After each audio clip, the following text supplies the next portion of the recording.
Good morning and नमस्कार दोस्तों, स्वागत है आप सभी का आपके अपने YouTube channel GK search engine पर। आज है 12 सितंबर और 12 सितंबर से रिलेटेड राजस्थान करंट अफेयर्स के जितने भी इंपॉर्टेंट क्वेश्चन हैं सभी हम इस वीडियो में डिस्कस करने वाले हैं। तो पूरा वीडियो बहुत ध्यान से देखना और वीडियो के एंड में मैं आपसे क्वेश्चन पूछूंगा जिसका आंसर आपको कमेंट बॉक्स में देना है। कल के वीडियो में मैंने आपसे क्वेश्चन पूछा था जो था हाल ही में national highway for electrical vehicle कब से दिल्ली जयपुर ई हाईवे के दूसरे और अंतिम चरण के ट्रायल रन की शुरुआत की गई है। तो इसकी शुरुआत है वो 9 सितंबर से की गई थी, यानी कि बी ऑप्शन इसका बिल्कुल सही था। जिन दोस्तों ने बी ऑप्शन कमेंट बॉक्स में सही जवाब दिया था उनको हार्दिक शुभकामनाएं। National highway for electrical vehicle के द्वारा 9 सितंबर से दिल्ली से जयपुर ई हाईवे के लिए दूसरे और अंतरिम चरण के ट्रायल रन की शुरुआत है वो 9 सितंबर से हुई है। इसकी शुरुआत इंडिया गेट से की गई है। इसमें 278 किलोमीटर लंबे हाईवे पर इलेक्ट्रिक बस और कार को एक महीने वहां लगे चार्जर और तकनीक के साथ ट्रायल किया जाएगा। इस ट्रायल का रन का जो मुख्य उद्देश्य दिल्ली जयपुर हाईवे के साथ इलेक्ट्रिक व्हीकल के बुनियादी ढांचे की आर्थिक व्यवहार्यता को समझना है। हाल ही में बता दें कि आपको जो हाईवे है, जो इसका टेक ट्रायल का जो पहला चरण है जिसकी शुरुआत है वो पिछले साल यमुना एक्सप्रेसवे पर दिल्ली आगरा के बीच हाईवे पर किया गया था। पूरे सफ़र के दौरान इसमें 20 चार्जिंग स्टेशन और 10 इंफ्रा डिपो बनाए जाने की भी प्रावधान है। चलिए स्टार्ट करते हैं आज के करंट अफेयर्स। पहला क्वेश्चन है, हाल ही में किस राज्य सरकार द्वारा राजीव गांधी जल संचय योजना के दूसरे चरण को प्रारंभ करने का निर्णय लिया है? तो हाल ही में राजस्थान सरकार ने राजीव गांधी जल संचय योजना का दूसरा चरण है वो शुरू करने का निर्णय लिया है, यानी कि ए ऑप्शन इस क्वेश्चन का बिल्कुल सही हो जाएगा। आइए जानते हैं इंपॉर्टेंट फैक्ट्स। तो राजस्थान सरकार ने राजीव गांधी जल संचय योजना के दूसरे चरण की शुरुआत करने का निर्णय लिया है। 7 सितंबर को ग्रामीण विकास एवं पंचायती राज विभाग की जो प्रमुख शासन सचिव है अपर्णा अरोड़ा की ओर से इसके संबंध में आदेश जारी किए गए हैं। राजस्थान के 352 पंचायत समितियों के लगभग 4500 गांवों को इस अभियान में शामिल किया गया है। श्रीमती अरोड़ा ने बताया कि दूसरे चरण की जो कार्य अवधि है वो 2 वर्ष तक के लिए रहेगी। इसके प्रभावी क्रियान्वयन और मॉनिटरिंग के लिए राज्य, जिला एवं ब्लॉक स्तर पर समितियों का भी गठन किया गया है। आपको बता दें कि राज्य में वर्षा का जो अधिकतम जल संग्रहण, संरक्षण एवं उपलब्ध जल का न्यायोचित उपयोग करने हेतु 20 अगस्त 2019 को राजीव गांधी जल संचय योजना की शुरुआत हुई थी। योजना की शुरुआत है वो 20 अगस्त 2019 को की गई थी। प्रथम चरण में 1450 ग्राम पंचायतों में 4029 गांव है वो शामिल किए गए थे। तो इसके दूसरे चरण की भी शुरुआत है वो राजस्थान में हो रही है। नेक्स्ट है, हाल ही में मुख्यमंत्री अशोक गहलोत ने राज्य की कितनी हवाई पट्टियों के विस्तार एवं विभिन्न निर्माण कार्यों के लिए 37.75 करोड़ रुपए की वित्तीय स्वीकृति प्रदान की है? तो फिगर वाले आंकड़े भी यहाँ से क्वेश्चन भी काफ़ी सारे आ रहे हैं। हाल ही में जो लाइब्रेरियन के एग्ज़ाम में भी यहाँ एक अलग से क्वेश्चन पूछा गया था, जो हाल ही में जो आपको बता दें खेल स्टेडियम बनाने के लेकर क्वेश्चन पूछा गया था, तो उसमें भी आंकड़े दिए गए हैं। तो कितने करोड़ रुपए के वित्तीय स्वीकृति प्रदान की है सीएम अशोक गहलोत ने हवाई पट्टियों के लिए? तो 10, जी हाँ, राज्य की 10 हवाई पट्टियों के विस्तार और विभिन्न निर्माण कार्यों के लिए 37.75 करोड़ रुपये मंजूर किए गए हैं। आइए जानते हैं इंपॉर्टेंट फैक्ट्स। तो मुख्यमंत्री अशोक गहलोत ने राजस्थान की जो 10 हवाई पट्टियों के विस्तार और विभिन्न निर्माण कार्यों के लिए 37.75 करोड़ रुपये की वित्तीय स्वीकृति प्रदान की है। राज्य स्वामित्व वाली हवाई पट्टियों पर रनवे, रिकारपेटिंग, कंपाउंड वॉल निर्माण, इसके अलावा हवाई पट्टी का नवीनीकरण सहित कई विभिन्न कार्य है वो इसमें करवाए जाएंगे। नेक्स्ट क्वेश्चन है, समाई माता क्षेत्र राज्य के किस जिले में स्थित है जिसे अब इको टूरिज्म के बड़े केंद्र के रूप में विकसित किया जाएगा? तो समाई माता क्षेत्र वो बांसवाड़ा में स्थित है जिसे अब इको टूरिज्म के बड़े केंद्र के रूप में विकसित किया जाएगा, यानी कि ए ऑप्शन इसका बिल्कुल सही है। आइए जानते हैं इंपॉर्टेंट फैक्ट्स। तो समाई माता क्षेत्र जो राज्य के बांसवाड़ा में स्थित है जिसे अब इको टूरिज्म के बड़े केंद्र के रूप में विकसित किया जाएगा। इसी क्रम में वन विभाग की ओर से बांसवाड़ा शहर के निकट स्थित समाई माता की पहाड़ी पर पौधारोपण कार्यक्रम में 2 करोड़ रुपये की लागत से लव कुश वाटिका विकसित की जा रही है। इसी प्रकार समाई माता, भंडारिया हनुमान जी, कलेटिया भैरव, कागदी फॉल, इसके अलावा सिंहपुरा चाचाकोटा को जोड़कर इको टूरिज्म ट्रैक है वो इसके माध्यम से बनाया जाएगा। तो समाई माता क्षेत्र वो बांसवाड़ा में स्थित है जिसे अब बड़े इको टूरिज्म केंद्र के रूप में विकसित किया जा रहा है। नेक्स्ट क्वेश्चन है, हाल ही में दुबई में संपन्न 10वें Olympiad cultural and performing art में जयपुर की कथक नृत्यांगना तनिष्का श्रीवास्तव ने कौन सा पदक जीता है? तो जयपुर की कथक नृत्यांगना तनिष्का श्रीवास्तव ने इस प्रतियोगिता में स्वर्ण पदक जीता है, यानी कि ए ऑप्शन इसका बिल्कुल सही है। आइए जानते हैं इम्पोर्टेंट फैक्ट्स। तो जयपुर की 12 वर्षीय कथक नृत्यांगना तनिष्का श्रीवास्तव ने दुबई में संपन्न हुए 10वें Olympiad cultural and performing art में स्वर्ण पदक अपने नाम किया था। इस कार्यक्रम का आयोजन अखिल भारतीय सांस्कृतिक संघ पुणे द्वारा किया गया था। नेक्स्ट क्वेश्चन है, हाल ही में प्रदेश का पहला सुव्यवस्थित मोटर मार्केट कहां बनकर तैयार हुआ है? तो ये ध्यान रखना, प्रदेश का पहला सुव्यवस्थित मोटर मार्केट है वो कोटा में बनकर तैयार हुआ है, यानी कि ए ऑप्शन इसका बिल्कुल सही हो जाएगा। आइए जानते हैं इम्पोर्टेंट फैक्ट्स।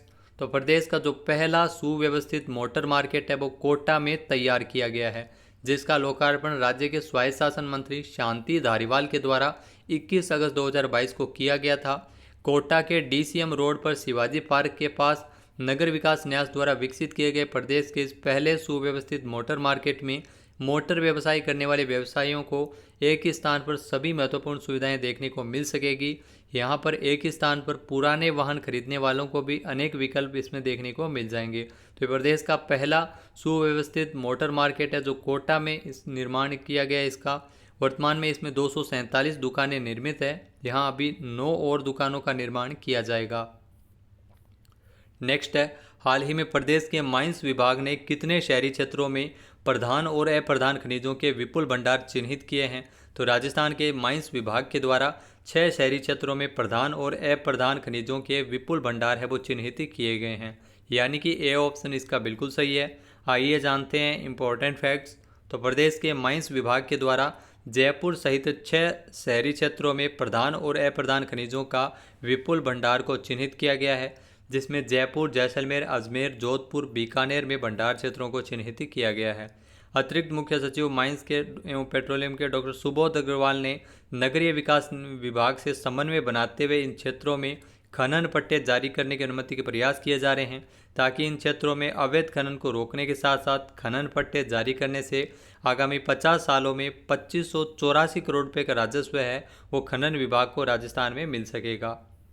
नेक्स्ट क्वेश्चन है, हाल ही में मुख्यमंत्री अशोक गहलोत द्वारा किस जिले में वर्ल्ड क्लास इंक्यूबेशन सेंटर का लोकार्पण किया गया था? तो सीएम अशोक गहलोत ने कोटा, बीकानेर और चूरू इन तीनों ही जिलों में वर्ल्ड क्लास इंक्यूबेशन सेंटर का लोकार्पण किया था, यानी कि डी ऑप्शन इसका बिल्कुल सही हो जाएगा, उपरोक्त सभी। आइए जानते हैं इम्पोर्टेंट फैक्ट्स।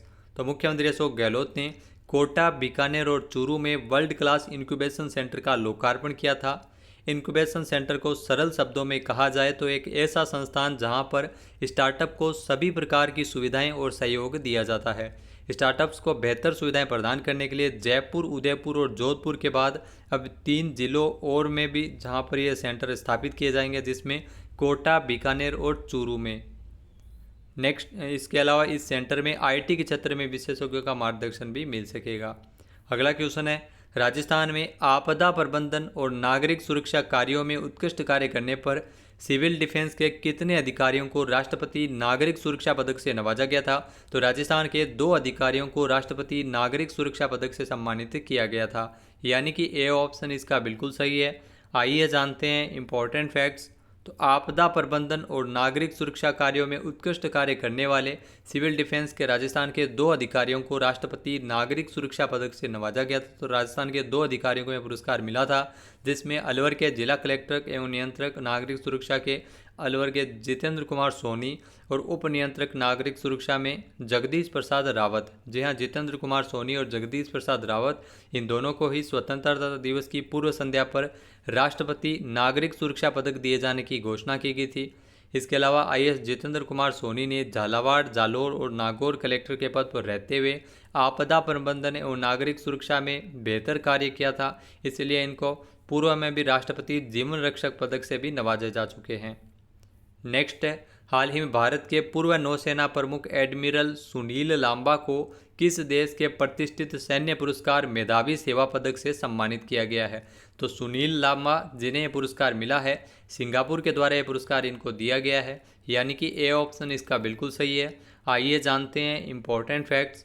तो भारत के पूर्व नौसेना प्रमुख है एडमिरल सुनील लांबा, जिनको सिंगापुर के प्रतिष्ठित सैन्य पुरस्कार जिसका नाम है पिंगट जसा जैमलिंग टेंटेरा या मेधावी सेवा पदक सैन्य सम्मान से इनको सम्मानित किया गया है। उन्हें सितंबर 2022 में जो सिंगापुर के राष्ट्रपति हलीमा याकूब के द्वारा इनको सम्मानित किया गया था। उन्हें दोनों राष्ट्रों के बीच मजबूत और लंबे समय से चले आ रहे द्विपक्षीय रक्षा संबंधों को बढ़ाने और उत्कृष्ट योगदान के लिए पुरस्कृत किया गया था। एडमिरल सुनील लांबा जो पूर्व नौसेना प्रमुख थे। नेक्स्ट है, हाल ही में भारत के किस राज्य में राष्ट्रीय समुद्री विरासत परिसर का निर्माण किया जाएगा? तो ये ध्यान रखना, आप तस्वीर में देख सकते हैं मॉडल है जो राष्ट्रीय समुद्री विरासत परिसर जिसका निर्माण है वो गुजरात में किया जाएगा, यानी कि ए ऑप्शन इसका बिल्कुल सही है। आइए जानते हैं इंपॉर्टेंट फैक्ट्स। तो पतन पोत परिवहन और जलमार्ग मंत्रालय गुजरात के लोथल में, जी हाँ गुजरात के लोथल में सिंधु घाटी सभ्यता के स्थल पर एक राष्ट्रीय समुद्री विरासत परिसर का निर्माण करेगा। भारत में इस तरह का ये पहला केंद्र है जो भारत की समृद्ध और विविध समुद्री विरासत को प्रदर्शित करने वाला है। इसके अलावा राष्ट्रीय समुद्री विरासत परिसर परियोजना की जो आधारशिला है वो पीएम मोदी ने रखी थी। इसके मास्टर प्लान के लिए मार्च 2019 में सहमति प्रदान की गई थी। तो गुजरात के लोथल में इसे बनाया जा रहा है। बात कर लेते हैं आज के हमारे क्विज की। तो आज का हमारा क्विज है, केंद्रीय गृह मंत्री अमित शाह ने जैसलमेर में सीमा पर्यटन विकास कार्यक्रम के अंतर्गत कितने करोड़ रुपए की श्री तनोट मंदिर कॉम्प्लेक्स परियोजना का शिलान्यास किया है? एक बार फिर से सुनिएगा। केंद्रीय गृह मंत्री अमित शाह जिनके द्वारा जैसलमेर में सीमा पर्यटन विकास कार्यक्रम के अंतर्गत कितने करोड़ रुपए की लागत से श्री तनोट मंदिर कॉम्प्लेक्स परियोजना का शिलान्यास किया गया था? इसका सही आंसर आपको कमेंट बॉक्स में देना है। और अगर ये वीडियो आपको पसंद आए तो इसे लाइक और शेयर करना बिल्कुल ना भूलिएगा। चैनल पे नए हैं, सब्सक्राइब नहीं किया है तो अभी सब्सक्राइब बटन पर क्लिक करें। यहाँ आपको डेली राजस्थान करंट अफेयर्स के वीडियो मिल जाते हैं। पीडीएफ फाइल आप वीडियो के टेलीग्राम चैनल से डाउनलोड कर सकते हैं, जिसका लिंक आपको वीडियो के डिस्क्रिप्शन बॉक्स में मिल जाएगा। या इस क्वेश्चन का आंसर आप वोट करके भी कर सकते हैं। जय हिंद, जय भारत, जय राजस्थान।